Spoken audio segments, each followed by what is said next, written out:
Hi folks, I started taking a look at the discussion forum and I want to make sure we are all clear about some different styles in this chapter, because this chapter, unlike previous chapters, really deals with some very distinct, different things going on. Rococo, Neoclassical, these are the biggest ones, but we also have some stuff going on during the Enlightenment and some different kind of trends within that. So I want to make sure we all have a chance to get them clear and separate. So Rococo, we looked mostly at interiors, although there's some exteriors as well. And these are these highly ornate, highly decorative, just think of so much going on. A little bit like Baroque, right? In that there's a lot of well, not drama exactly, but a lot of stuff going on. A lot of different media. So we have, in this interior, we see these, sculpted, relief sculptures, the edging that's actually there, it's not painted on, it's covered in gold. We have mirrors, we have paintings, we have sculpture, we have, furniture in this space. I always just think of it as there's a lot going on. It's highly decorative, lots of curves, lots of fancy.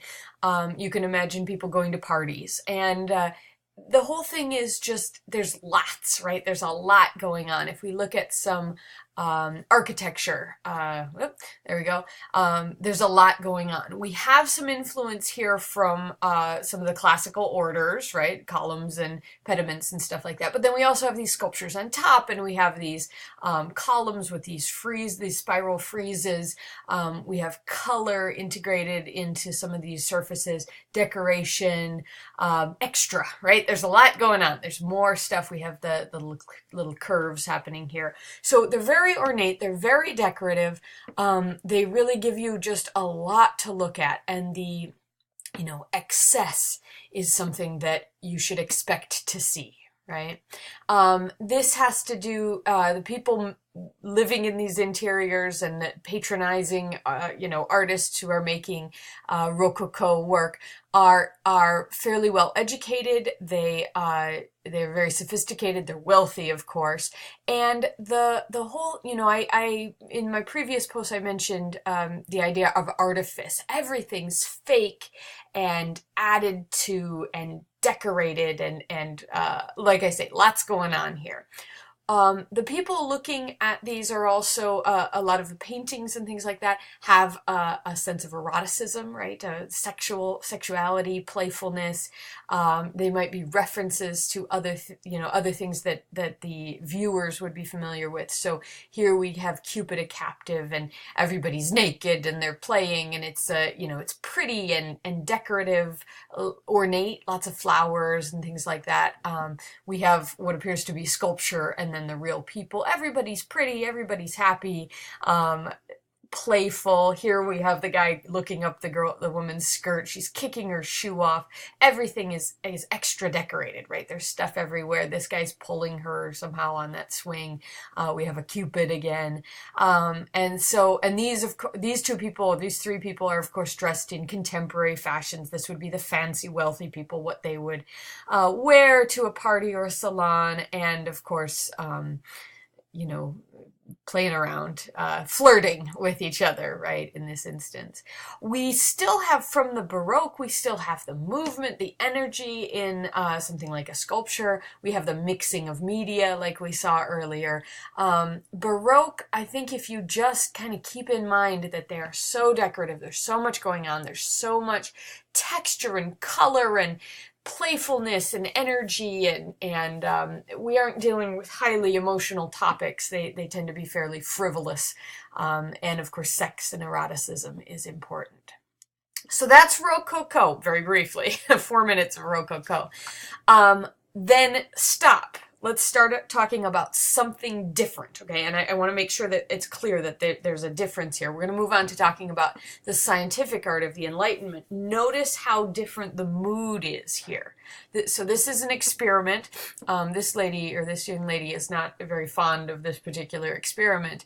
But this is this fascination in the Enlightenment with learning about the world. And so the composition is more similar to what you might see in Baroque painting, with that very strong contrast of light and dark.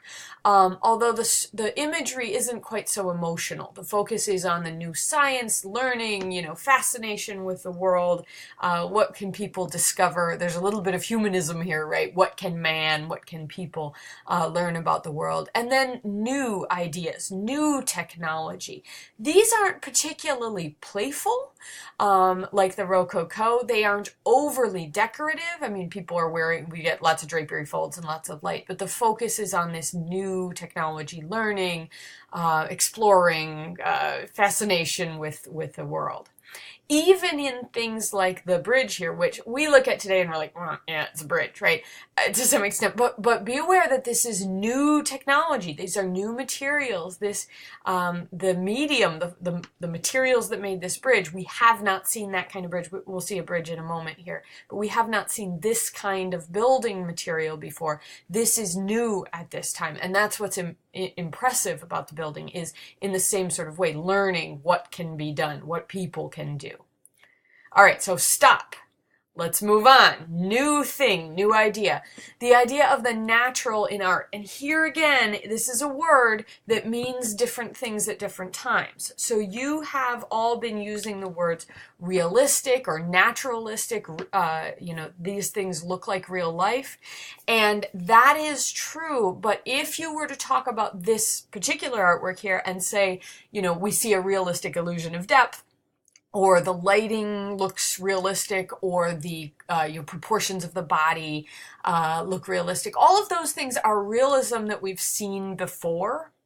And I'm trying to use the word realism here instead of naturalism. But in discussing with, just casual language, you might say, oh, this looks natural. This looks realistic in depth. But what the focus is in this chapter, when they say natural art, is talking about what's real in relationships between people, what's real in observation of the world around them. And so not entirely dissimilar from these things here, where this is what it really looks like, right, at that time, as opposed to, let's go back to some Rococo, this never happened, right? This is too ornate, too decorative, too fanciful. It's not realistic. So it's realistic. We see depth, we see overlap, we see texture, we see shading. All of that is realistic, but it's a difference of, would we see this happen? Or could it happen? Like, you could arrange this crazy picture, sort of, but it's not very, you would think you were coming upon a movie if you walked into a scene like this, because it doesn't look real, all right? It doesn't look natural in the same way. So the natural in art, they're saying we could actually observe this. We could walk into these people's houses and this is what their life would be like. And we're seeing these emotional, or not dramatically emotional, but realistically emotional interactions between subjects. So here we have a wedding in a house. Now, being not in a church is not unusual at the time, right? So this is what would really be going on. You really have a rooster and some other birds down there. You really have these people. This is it's kind of a posed picture, but you could imagine this happen. You could walk into a wedding and see people standing in these ways, reacting in this way, dressed in this way. Remember, the clothing is typical of the time, not strange. It's strange to us, but it's not strange for the time. We have our chapter also talked about other natural art, as in what you would really see. It's not heavily, it's posed, but it's not, it doesn't have a lot of artifice, right? Now, this one is a little bit different. So this piece, I've got the word satire, and this is not a category of art, but the idea of a satire being kind of making fun of the subjects here. And so in this case, making fun of the wealthy, right?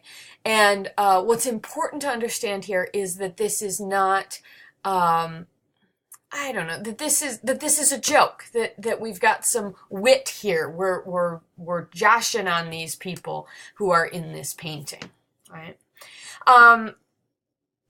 again, something we could really see, but a very posed painting, and this one refers to the Grand Tour, right? And so you guys read about the Grand Tour and the idea of travel. So this is also Enlightenment ideas. These guys are learning, they're learning about history, they're learning about culture, they're learning about science, and here's all his stuff in the background. Look, he's traveled to Rome, he's been in Italy, he's seen these things, he's learned these things, he's smart, he's intelligent, he's an Enlightenment thinker, right? That's the kind of idea we want to get out of something like this. And then finally, the last of the different categories of art, neoclassical art. So neoclassical, you should see in that new, neo means new. So that's essentially, we're saying, new classical art. When you see that. So neoclassical art is referring to classical. Classical does not just mean old. We sometimes think, oh, that music is old, it's classical. But importantly in art, we're talking about ancient Greece and Rome. So what are the clues that this is ancient Greece and Rome? Well, we've got a column, we've got big flat architecture, we have a story from Greece, I think it is.